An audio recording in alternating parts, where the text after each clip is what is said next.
Jeep Grand Cherokee Trackhawk 2018 review. Essentially, it's two of the US's motoring loves, large, comfy SUVs and raw, powerful muscle cars, mashed together to create a supercharged, supersized beast. That would still be practical for a school run. A potentially very quick school run, obviously. Set the task of producing the world's fastest SUV, SRT, Fiat Chrysler Automobiles performance arm, set about it in a different way from the likes of Mercedes-AMG or Land Rover's SVO division. SRT has set about it in the most American way possible, sticking a great big powerful V8 up front.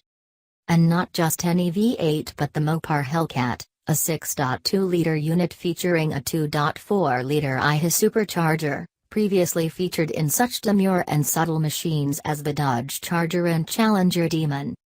The Hellcat produces a supercar rivaling 697 bhp and 645 pounds-foot of torque at 4,800 revolutions per minute, a slight reduction on its use elsewhere due to a more restrictive exhaust, powered through an 8-speed automatic gearbox with a manual mode. With power to all four wheels, the Trackhawk can go from 0 to 60 miles per hour in 3.5 seconds and hit 100 miles per hour in 8.8 seconds. It has a claimed top speed of 180 miles per hour, which SRT says is determined purely by the vehicle's aerodynamics. This is no wind tunnel crafted sports car, remember. From the outside, the Trackhawk isn't that different from a regular Grand Cherokee, only a few subtle nameplates and yellow Brembo brake calipers, the largest fitted to any Jeep, ever, offer any hint at what lurks under the bonnet.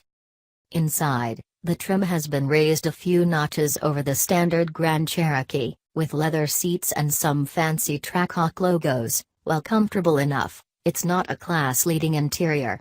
That said, you suspect any potential buyers will be more interested in the engine than in comparing rear leg room with that of a Nissan Qashqai.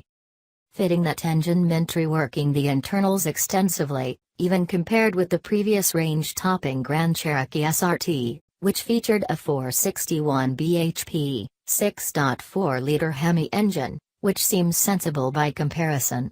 The Hellcat V8 has never previously needed to send power to all four wheels. That, combined with the packaging constraints of the Grand Cherokee, meant SRT had to extensively upgrade and rework the transmission, rear drive shaft, CV joints and differential.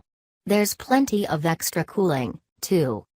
We were only given a very brief ride in the Trackhawk, totaling a handful of laps of the Spring Mountain Race circuit in Nevada. Clearly, that's not enough time to draw any firm judgment. But it was enough to illustrate that the Trackhawk has been engineered well enough that it makes far more sense to drive than it does on paper. For a start, it doesn't feel as brutal as you'd expect from a car with a supercharged V8 engine stuck in the front. Sure, mash the pedal and there's a satisfying growl and a whack of acceleration, but until you start to play with launch control, we'll get to that in a bit, it's far more manageable than you'd expect.